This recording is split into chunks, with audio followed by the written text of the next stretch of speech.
Hello' বন্ধুসকল, আৰু আজি এতিয়া ঘৰত যাওঁতে পাই গ'লোঁ আমি মংকি। আৰু মংকি আপোনালোকক মই দেখাম। সেইটো চাওক, মোৰ ছোৱালীয়ে চিপছ দি আছে আৰু চিপছ খাই আছে।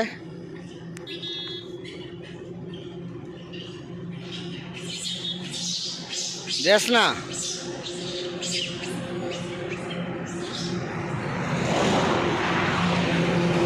এইটো চাওক, পোৱালি লৈ বহি আছে।